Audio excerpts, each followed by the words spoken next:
You have a psychology degree from Oh, yeah. the University of Central Florida? The University of Central Florida. I have a psychology degree, yeah. So how does that translate to comedy? Oh, it doesn't. Okay. That was, I was in Orlando working at Disney, and my mom said, you have to get a degree in something. So while I was doing Disney and then doing improv at night, that was just, I would read the book, I would skip the class, I'd take the exam, I'd get a C, and if you get C's for 2 years in a row, you have a degree in something, and that's what that is. I don't remember anything about the classes.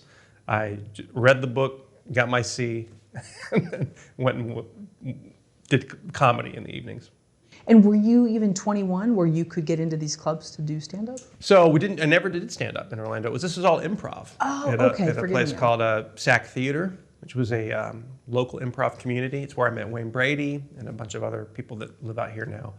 And so we were doing 13 shows a week. We were making a salary as comedians.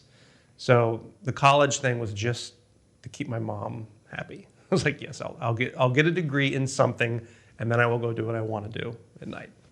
And would you be sort of burning the candle at both ends, like finishing the improv show? Yeah, when you're in your 20s, you can do 4 hours of sleep for months on end. So it's almost like the Groundlings. Yeah, very similar to the Groundlings. What was unique about it is that there wasn't any competition in Orlando, and it wasn't for the tourists. It wasn't for people going to Disney World. It was in downtown Orlando, so we had the local high schools and the local colleges, and it was you could be any age and come in, even though we'd say it was rated PG, PG-13. It was still open to all people. So that was a good way to learn, doing it that many times a week. And no desire to ever do the stand-up work? Occasionally I had a desire for that, but it's so awesome to be able to be the writer and the director and the actor of your own thing and creating it on the spot and live. And you're with a team of people too, so there's support right away that you don't have in stand-up. I mean, in stand-up, if you're dying, it's just you, and you have to go through it. I did it once, actually, out here in LA, just for fun. I was like, oh, I'll try this thing. And no, not for me. Oh, how was it? What happened? It started off great. I think I wrote 5 or 6 jokes. It was like a 5-minute thing. And the first 2 jokes were great. They went really well, and people were laughing, like, oh, this is great. And then the next one, it wasn't that it wasn't funny, they just didn't get it. And then I go, and then I turn, and usually you have your friend here, you're doing an improv, and there was nobody around me. I was like, oh, shit. Wow.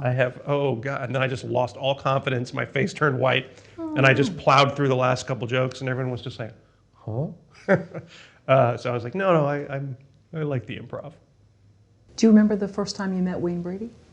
The first time I met him, no, but I know what it would have been. I mean, it was that SAC Theater comedy. They were doing a show called Theater Sports, which is a national chain of competitive improv shows. And I was doing a show called Comedy Sports. And so some of the Theater Sports people came and saw me do Comedy Sports. And then they brought me over into Theater Sports, which was an upgrade, by the way. Comedy Sports was, at that time, upstairs in a Pizza Hut for 20 people. And the Theater Sports was, 200-seat theater. So they kind of recruited me from that. And so from there right away, was when I would have met him. I don't remember the exact meeting, but started doing shows with him and the other people in that group. Did you see something in him that really shone? Could you tell he was maybe fearless about his jokes? He had a thing that he still has, which is you can't, he's best when you push him in a corner. When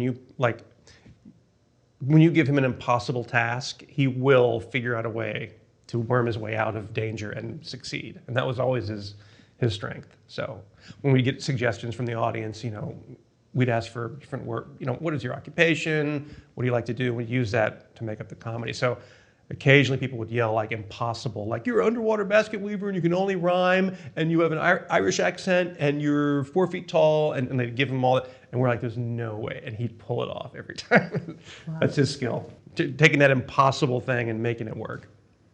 What was the worst part about being live? I mean, were there times, because there's that whole thing where you're not supposed to laugh and sort of break that I don't know, maybe. So in our shows, we could laugh. we didn't want it to be a crutch. There are some people that in improv will laugh at their own things as a kind of as a crutch. Even some professionals do that. But as long as it wasn't that, there was no one cared if you laughed on stage or did anything really, as long as it was entertaining to the audience. Were you competitive with Wayne? Competitive with him? I don't think so. I never felt like there was a couple of the other guys in the group that I would see at the same auditions sometimes, so I felt occasionally competitive with them, but I didn't feel that way with Wayne. We were very much alike but different. I mean, musical theater was his thing and it wasn't mine, and so he had a whole world of stuff that he was really good at that was different than the stuff I did. So I never felt like a direct competition with him.